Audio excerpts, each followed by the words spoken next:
Movie के start में हमें कॉन्ग को दिखाया जाता है जो कि स्कल आइलैंड पे चिल मार रहा है। सुबह उठ के नहा रहा है जो कि हम में से बहुत सारे नहीं करते और साथ ही साथ अपने रूटीन शेड्यूल में बिजी है। पर तभी हमें वहाँ पे एक छोटी बच्ची दिखाई जाती है जिसका नाम जिया है। जिया कॉन्ग को उसके शेप का बनाया हुआ टॉय देती है और कॉन्ग उसे देखता है और ऐसा लग रहा है कि ये दोनों आपस में कम्युनिकेट कर सकते हैं। यहाँ हमें बताते चलो जिया डेफ और म्यूट दोनों मतलब गूंगी और बहरी है। इसके बाद हमें कॉन्ग के इस एरिया में कुछ मशीन और कैमरास लगे हुए देखते हैं जिससे हमें पता चलता है कि एक्चुअल में यहाँ पे कोई कॉन्ग पे नजर रखे हुए है और कॉन्ग एक ट्री को तोड़ के उसे जेवलिन की तरह यूज करता है और स्काई की तरफ फेंकता है जहाँ वो ट्री एक आर्टिफिशियल शील्ड को लग जाता है और हमें समझ आता है कि कॉन्ग को मोनार्क ने एक बहुत बड़े आउटपोस्ट में रखा है जहाँ वो उसे बाहर नहीं निकलने दे रहे हैं। और हमें डॉक्टर आयरीन से पता चलता है कि ये सब वो कॉन्ग को गॉडजिला से प्रोटेक्ट करने के लिए कर रहे हैं, क्योंकि अगर गॉडजिला ने कॉन्ग को सेंस कर लिया तो इन दोनों में बहुत ही खतरनाक लड़ाई होने वाली है। पर कॉन्ग का size day by day increase हो रहा था तो उसको इस आउटपोस्ट में वो ज्यादा टाइम नहीं रख पाएंगे। और वहीं गॉडजिला किंग गिडोरा को हराने के बाद पिछले 3 सालों से किसी को नहीं दिखा है। इसके बाद हम बर्नी नाम के कैरेक्टर को देखते हैं जो कि एपेक्स साइबरनेटिक्स में काम कर रहा होता है। एपेक्स साइबरनेटिक्स वही कंपनी है जो रोबोटिक्स और हाईटेक गैजेट्स बनाया करती थी, पर बर्नी को एपेक्स पे शक था कि इस कंपनी में कुछ गड़बड़ चल रहा होता है जिसके बारे में वो पता लगाना चाहता है। और उसे पता चलता है कि किसी बड़े शिपमेंट को हांगकांग ट्रांसफर किया जा रहा है, पर उसके कुछ करने से पहले ही एक अलार्म बज जाता है जिसे वो डर जाता है। पर अलार्म गॉडजिला के आने का अलार्म था और गॉडजिला यहाँ आके सब कुछ डिस्ट्रॉय करने लगता है और एटॉमिक ब्रेथ से उस पूरे एपेक्स स्टेशन को डिस्ट्रॉय कर देता है। पर अभी तक तो गॉडजिला इंसानों की मदद कर रहा था, अचानक से उसका ह्यूमंस पे अटैक करना, वो भी 3 साल बाद वापस आने के बाद ही लोगों में डर फैल जाता है कि गॉडजिला अब वो पुराना गॉडजिला नहीं रहा, वो अब इंसानियत का दुश्मन बन गया है। और एपेक्स साइबरनेटिक्स के चेयरमैन वाल्टन सिमंस एक इंटरव्यू में गॉडजिला के मुकाबला करने के लिए एक वेपन बनाने के बारे में बात करता है। वहीं हम मैडिसन को देखते हैं जो कि गॉडजिला के साथ किंग ऑफ मॉन्स्टर्स मूवी में हमें दिख चुकी थी और वो ये सब न्यूज देख के हैरान रह जाती है क्योंकि गॉडजिला ऐसा नहीं कर सकता, जरूर उसे उकसाया गया है। और वो बर्नी का पॉडकास्ट सुनती है। बर्नी वही आज जो कि एपेक्स साइबरनेटिक्स में काम करता था और उसकी साइड हॉबी थी कि वो टाइटन्स पे एक पॉडकास्ट भी चलाता रहता था जहाँ बर्नी कहता है कि गॉडजिला को कोई चीज परेशान कर रही है जिसके चलते उसने अटैक किया था। और मैडिसन जो कि अपने बाप के पास पहले गई थी गॉडजिला के बारे में जानने के लिए, अब बर्नी से मिलना चाहती है क्योंकि सिर्फ बर्नी ही कैसा आदमी है जो कि मेडिसन की तरह सोच रहा है। वहीं दूसरी तरफ हमें एपेक्स साइबरनेटिक्स के चेयरमैन को देखते हैं जो कि डॉक्टर नेथन नाम के साइंटिस्ट के पास जाता है। डॉक्टर नेथन ने एक बुक लिखी थी हॉलो अर्थ पे।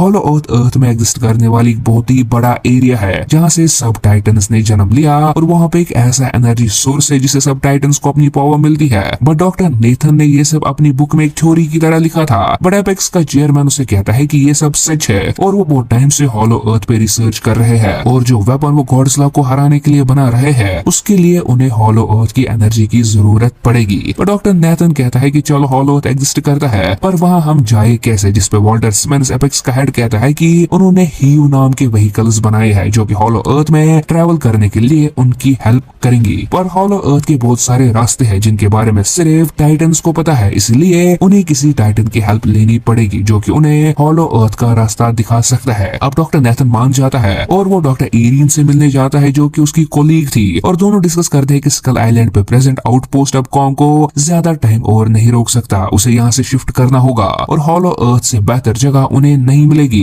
कॉन्ग के लिए क्योंकि वो कॉन्ग का ओरिजिनल होम है। और दोनों में कुछ टाइम के लिए बहस होती है पर डॉक्टर आयरीन मान जाती है कॉन्ग को हॉलो अर्थ में शिफ्ट करने के लिए। इसके बाद कॉन्ग को स्कल आइलैंड से निकाला जाता है और शिप्स में चेन से बांधकर उसे हॉलो अर्थ के पोर्टल तक ले जाया जा रहा है जहाँ जिया कॉन्ग से कम्युनिकेट करती है। डॉक्टर आयरीन से कहती है कि कॉन्ग बहुत ही ज्यादा गुस्से में है क्योंकि उसे चेन्स में बांध दिया गया है। और डॉक्टर आयरीन को यहाँ पे पहली बार समझ आता है कि कॉन्ग साइन लैंग्वेज के थ्रू कम्युनिकेट भी कर सकता है। डॉक्टर आयरीन और आर्मी का लीडर जो कि कॉन्ग को शिफ्ट करने में हेल्प कर रहे थे आपस में बात करते हैं कि वो गॉडजिला के रास्ते में नहीं आएंगे क्योंकि अगर गॉडजिला ने कॉन्ग को सेंस कर लिया तो इन दोनों के बीच बहुत ही बड़ी लड़ाई होगी। और ये दोनों एंशिएंट राइवल से थाउजेंड्स ऑफ ईयर से कॉन्ग और गॉडजिला की स्पीशीज के बीच में लड़ाई चलती आ रही है और अगर ये दोनों आमने सामने आ गए तो पूरा तहलका मच जाएगा क्योंकि दोनों खुद को अल्फा मानते हैं। इसके बाद हमें मैडिसन को दिखाया जाता है जो कि अपने फ्रेंड के साथ बर्नी को ढूंढने निकलती है और बर्नी से मिलने पे बर्नी कहता है कि जो चीज भी गॉडजिला को परेशान कर रही थी उसे हांगकांग शिफ्ट किया जा रहा है और वो अभी भी उस कंपनी के मलबे में मौजूद है। इसके बाद हमें दिखाया जाता है कि गॉडजिला ने कॉन्ग को सेंस कर लिया है और वो शिप्स को डिस्ट्रॉय करते हुए आगे बढ़ रहा है, पर कॉन्ग अभी भी चेन्स में बंधा है। आर्मी गॉडजिला पे अटैक कर देती है, पर गॉडजिला टस से मस नहीं होता और डिफरेंट आर्मी प्लान्स को डिस्ट्रॉय करने के बाद वो सीधा कॉन्ग की तरफ बढ़ रहा है। यहाँ डॉक्टर नेथन कहता है कि कॉन्ग उनकी आखिरी उम्मीद है, गॉडजिला के अगेंस्ट उन्हें कॉन्ग को फ्री कर देना चाहिए। और इससे पहले ही गॉडजिला कॉन्ग के शिप को उल्टा देता है और कॉन्ग और बाकी सारे मेंबर्स पानी में गिर जाते हैं और यहाँ पे कॉन्ग की चेन्स को खोल दिया जाता है। कॉन्ग शिप को वापस से ठीक कर देता है और सबकी जान बच जाती है, पर तभी गॉडजिला शिप पे आगे कॉन्ग पे अटैक कर देता है, पर कॉन्ग गॉडजिला को एक पंच मारता है, पर गॉडजिला वापस से कॉन्ग पे अपना एक पंजा मार देता है जिससे कॉन्ग की 12 बज जाती है। पर हड़बड़ी में कॉन्ग गॉडजिला को पानी में नीचे फेंक देता है। अब गॉडजिला बहुत ज्यादा गुस्सा हो जाता है और वो अपनी एटॉमिक ब्रेथ का यूज कॉन्ग पे करता है, जिसकी वजह से वो जिस शिप पे खड़ा था वो पूरी तरह डिस्ट्रॉय हो जाता है और वो पानी में गिर जाता है, जहाँ गॉडजिला कॉन्ग को बहुत ही बुरी तरह से पीटता है क्योंकि गॉडजिला अंडर वाटर सर्वाइव कर सकता है पर कॉन्ग नहीं। और सब लोगों को समझ आता है कि अगर उन्होंने जल्दी से कुछ नहीं किया तो गॉडजिला कॉन्ग को मार देगा। और तभी आर्मी बहुत ज्यादा मिसाइल्स अंडर वाटर छोड़ देती है, जिसकी वजह से गॉडजिला डिस्ट्रैक्ट होता है और कॉन्ग अपनी जान बचा के वापस दूसरे शिप पे आके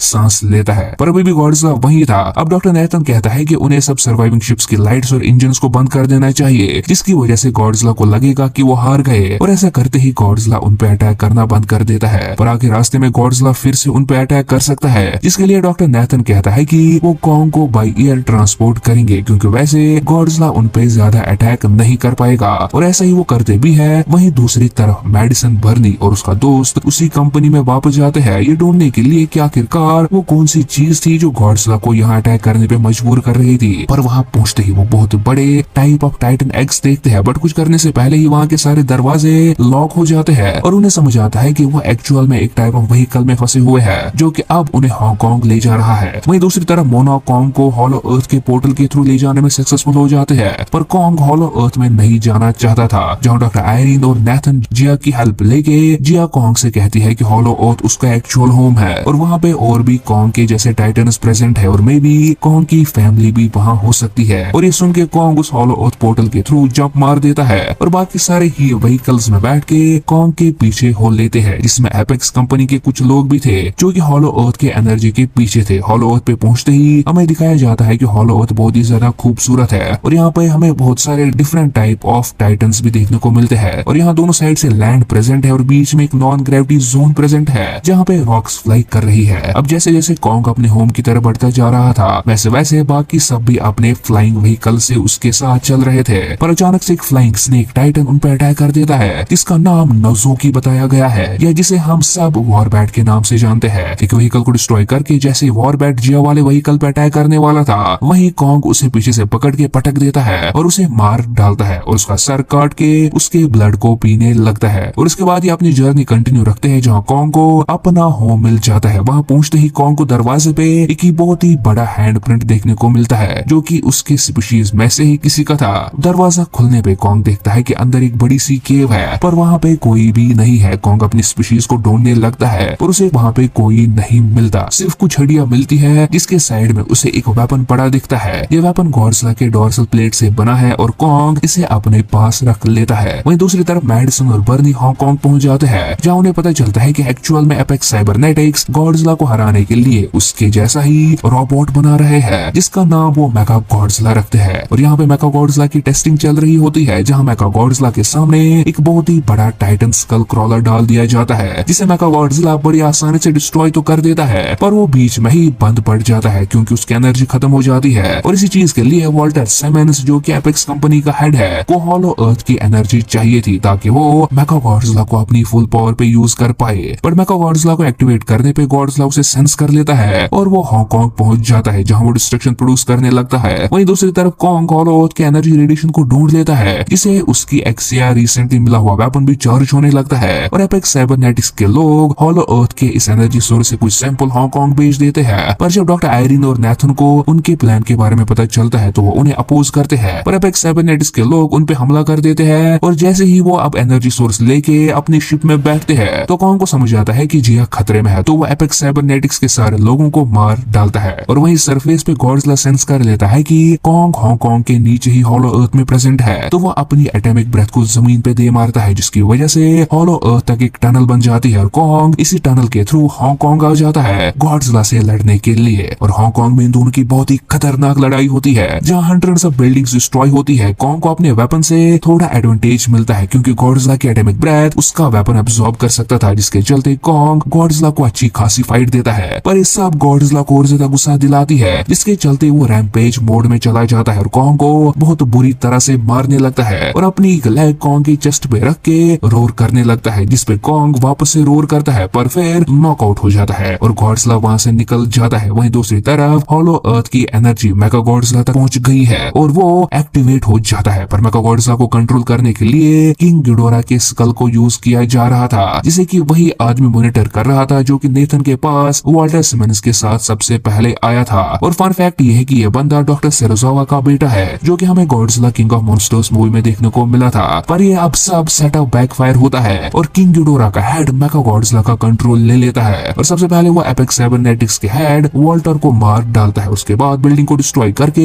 पूरे हांगकांग में डिस्ट्रक्शन प्रोड्यूस करना शुरू कर देता है। बर्नी और मेडिसन किसी तरीके से बच जाते हैं। मेगा गॉडजिला को सेंस कर गॉडजिला वापस से हांगकांग आ पहुंचता है और मेगा गॉडजिला से लड़ना शुरू कर देता है। पर हम देखते हैं कि मेगा गॉडजिला को हर एक मामले में पीछे छोड़ रहा था और लिटरली मेगा गॉडजिला को दो रहा था और उसे बिल्डिंग्स के थ्रू दे मार रहा था। और हमें समझ आता है कि मेगा गॉडजिला से बहुत ही ज्यादा पावरफुल है। वहीं दूसरी तरफ मेडिसन और बर्नी मेगा गॉडजिला के कंट्रोल को ब्रेक करने की कोशिश करते हैं, पर पूरे सॉफ्टवेयर में कोड्स लगे हुए थे। वहीं दूसरी तरफ हमें अदमरा कॉन्ग दिखाया जाता है, जो कि अभी भी हांगकांग में पड़ा हुआ है और जिया कहती है कि कॉन्ग की हार्ट बीट कम हो रही है, जिसपे डॉक्टर नेथन उसे एक इलेक्ट्रिक शॉक देने को कहता है और ही व्हीकल से ही कॉन्ग को शॉक दिया जाता है, जिसके बाद वो वापस से जिंदा हो जाता है। और जिया कॉन्ग को समझाती है कि गॉडजिला हमारा एनिमी नहीं है, एनिमी कोई और है और गॉडजिला को इस सब में फंसाया गया है और उन्हें इस टाइम गॉडजिला की हेल्प करनी चाहिए। कॉन्ग खड़ा होता है और अपने डिसलोकेटेड शोल्डर को एक बिल्डिंग पे दे मारता है ठीक करने के लिए। और वहीं दूसरी तरफ मेगा गॉडजिला को मारने ही वाला होता है कि कॉन्ग वहां आके मेगा गॉडजिला पे अटैक कर देता है, गॉडजिला को बचा लेता है। पर मेगा गॉडजिला इतना पावरफुल है कि वो इन दोनों टाइटन्स पे एक साथ भारी पड़ रहा था और मेगा गॉडजिला में बहुत सारे बॉम्ब्स, गॉडजिला की तरह एटॉमिक ब्रेथ और उसके टेल में लगी एक स्विंगिंग ब्लेड भी था, जिसे वो कॉन्ग और गॉडजिला दोनों को हरा रहा था। पर तभी